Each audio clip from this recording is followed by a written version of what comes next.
go. Good morning, it's Jim with Becky behind the camera, and we are in beautiful Beaverton, Oregon. Well, it's going to be really hot today, and so we are taking the precautions necessary for that, and I thought I would film a video. So let's start by talking about the two things that interest me most in gardening and always have since I was a little kid is cucumbers and tomatoes. So we're almost there this year, or time of the year, for cucumbers and tomatoes. I want to show this. These are our cherry tomatoes. There's just a zillion of them on there now, and they're just now getting ripe. Like here, they're hanging on everything. We're going to have way more than we need. What I've done here, these are on the aquaponics system. They're flood and drain. I don't water them at all. The two pots have the two tomatoes in them, and I put a stake over it, and I've made a tomato arch, basically, which is working pretty good. The problem with tomatoes is they get completely out of control, and they still are, but I've got way more than I need, so I couldn't be happier. And then the second part of it is if you, Becky will turn around the other way and look out the window, and you can see our cucumber plants. That I started them in here, put them out, started them back and everything, and they're starting to do pretty good. So we water these with water from the system, which makes them decoupled aquaponics plants. So we're using magic water from here, but we don't have them hooked into flood and drain beds. But anyhow, that's what's growing. I couldn't be happier. On the other side of us, you can't see it in the greenhouse, we have big tomatoes growing, a couple of them. So we're going to get tomatoes this year. So let's just briefly, while we're here, talk about what we're doing. It's going to be around 100 degrees today, so it's really, really hot. We currently have, if you can see, that's a 60% shade cloud right there. And over here on our front windows, we have a 70%. I thought my memory serves me right. Whatever you got, you got. That we pulled across. It's covering the light is just about to come through. The sun is just coming to the point where it comes through right this time of the morning. Now, in the afternoon, if it's going to be really that hot, we're going to pull these curtains here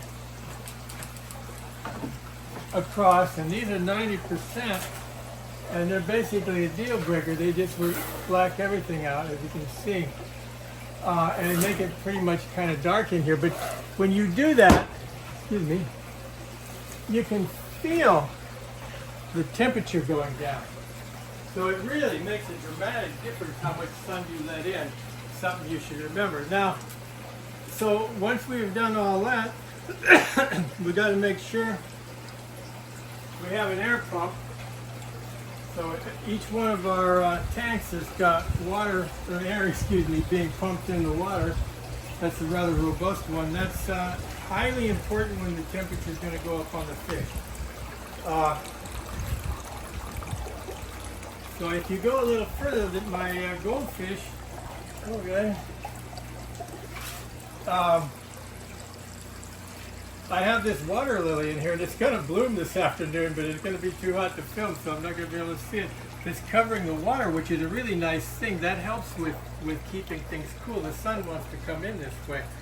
So anyhow, we've got plenty of air, and we have a water pump down, trust me, it's down there at the bottom of that sump, pumping 3,000 gallons an hour of water. It actually doesn't pump quite that much, but 2,000 at least. So all this water turns over in here several times an hour. So on top of that, we have two exhaust fans. This is a very speed. It's exhausting at this window. And that's basically just an attic fan up there. It also is exhausting out, taking hot air out. So, and then finally, in addition to that, we have this circulating fan here, which is just blowing straight, but aimed so it goes across the water a little bit, because we want to get evaporation from the water. And we also have one more circulating fan up here that goes all over the place, just keeping things cool. So anyhow, that's the preparations that we have made, and that's about all we do, and that's about all you can do unless you get into real trick stuff. So before we go, I want to talk about something. I was doing a little gardening today, and we should say that the Willamette Valley, and this place in particular, is a big place for trees growing. Exporting of trees and shrubs is the #1 export for Oregon agriculture, and much of it is centered right within a couple miles or less of here. So there's a lot of greenhouse and trees growing. This is an ideal, perfect place for trees. So we live in a neighborhood that's about 40 some years old, and when it was built, you can see where some of the big firs were here originally, but most of it has been grown up since then. But every imaginable tree that you can think of grows out there in this neighborhood, and about half of them grow in the most inopportune places. The classic one that I know of is there are a few trees in this neighborhood, redwood trees, that in 45 years' time they get big enough that it takes 2 or 3 people to reach around them, and they will take out driveways and grow into houses. They're just a terrible thing. So anyhow, here, of all the places in the world, trees can be weeds. I cut this is an ash tree. It was this big last year this time. I cut it off right there, and now it grew back this year. If I don't cut it off, by next year this tree will be well over 10 feet tall and was about 3 feet back from my house. So in a matter of just a few years, you can grow these great big trees. I think it's sort of interesting, but anyhow, it's something that I thought was of interest. So anyhow, we will maybe we'll switch to a different subject next time. We'll see, and we'll see you next time.